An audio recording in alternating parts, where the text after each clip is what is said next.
விருச்சிகம். விருச்சிக ராசிக்காரர்களுக்கு இந்த மாதம் முழுவதுமே ராசிநாதன் நீச்சத்தை அடைந்திருந்தாலும் கூட மாத கடைசியில் தான் அப்படியே 8ஆம் இடத்திற்கு போவார். அப்போ கூட 8ஆம் இடத்திற்கு தான் போவார். ஆனால் ராசியை குருபார்ப்பது மிகப்பெரிய ஒரு கொடுப்பினை. 3ஆம் இடத்துல புதன் இருக்கிறதும் ஒரு நல்ல அமைப்பு. அட்டமாதிபதி 3ஆம் இடத்தில் இருக்கிறது ஒரு அசைக்க முடியாத ஒரு அமைப்பு. 4ஆம் இடத்துல சுக்கிரன் சனி சேர்ந்திருப்பதும் மிகப்பெரிய ஒரு யோக பலன். ஆக 2 கேந்திர அமைப்புகளும் இன்றைக்கு வலுவாக இருப்பது ஒரு நிலையில் பருத்தி புடவையாய் காய்த்தது என்பதை போல ஒரு அமைப்புங்க. வெற்றிகள் கிடைக்கக்கூடிய நல்ல மாதம்னே இந்த மாதத்தை சொல்லுவேன். ஒரு இளைய பருவத்தினருக்கு ஒரு அலைச்சல் இருந்தாலும், ராசிநாதன் நீச்சமானாலே அலைச்சல் இருக்கும். ஒரு விஷயத்தை ஒரு நாளில் செஞ்சு முடிக்கணும்னா 2 நாளில் செஞ்சு முடிக்க வேண்டிய அமைப்பு இருக்கும். ஒருத்தரை போய் பார்க்கணும்னா ஒருத்தரை போய் பார்க்க வேண்டிய தேவையாக இருக்கும். அதாவது இரட்டிப்பு முயற்சி, ஆனால் பலன் நடக்கக்கூடிய அமைப்பு. சில நேரம் பார்த்தீங்கன்னு சொன்னால் என்ன பண்ணாலும் ஒன்றுமே நடக்க மாட்டேங்குதுங்க அப்படின்னு சொல்கிறத விட பரவாயில்லைங்க இது இப்படி நடந்துருச்சுங்க அப்படின்னு சொல்கிறது பெரிய விஷயம் இல்லையா? ஆக நடந்து விடுகிறது என்பதற்கான ஆதார அமைப்புகள் இருக்கக்கூடிய ஒரு நல்ல மாதமாகவே இந்த மாதம் அமைஞ்சிருக்குங்க. ஆனால் சில பேர் கொஞ்சம் டல்லாக தான் இருப்பீங்க. ஏன்னா ராசிநாதன் நீச்சம் என்பது மனதை அப்படியே ஒரு மாதிரி திணறடிக்கக்கூடிய ஒரு அமைப்பு. அந்த அமைப்பு இந்த மாதம் முழுவதும் 21ஆம் தேதி 22ஆம் தேதியோ 8ஆம் இடத்திற்கு போகிறார்.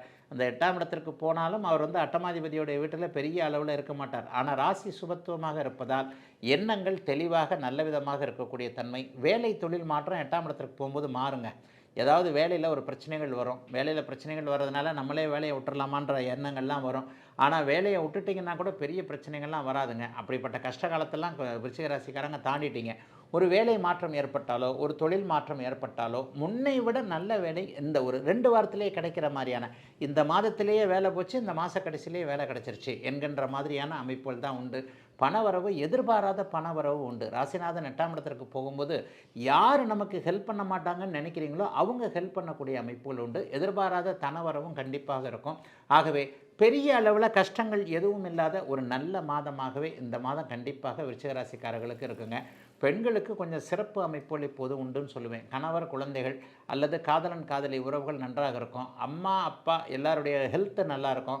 கணவர் உங்கள் பேச்சை கேட்கக்கூடிய அமைப்பு உண்டு. பிள்ளைகள் எப்போ பார்த்தாலும் செல்ஃபோனை வச்சுக்கிட்டு இருக்கு, படிக்க மாட்டேங்குது, அப்படி இப்படி நினச்சிக்கிட்டு இருக்கிறவங்களுக்கு ஓரளவுக்காவது பிள்ளைகள் உங்கள் பேச்சை கேட்கக்கூடிய அமைப்புகள் உண்டு.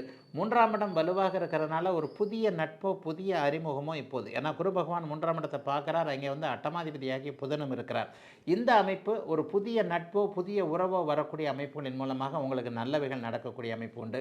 ஆகவே பெரிய கஷ்டங்கள் எதுவும் இல்லாமல் ரெகுலராகவே என்ன நடந்து கொண்டு இருக்கிறதோ அதை இப்படியே நீடித்து கொண்டு இருக்கக்கூடிய நல்ல அமைப்பு இருக்கக்கூடிய ஒரு சுபமான மாதமாகவே அமைஞ்சிருக்குங்க. விருச்சிக ராசிக்காரர்கள் எல்லோருக்குமே இந்த 2025 ஜனவரி மாதம்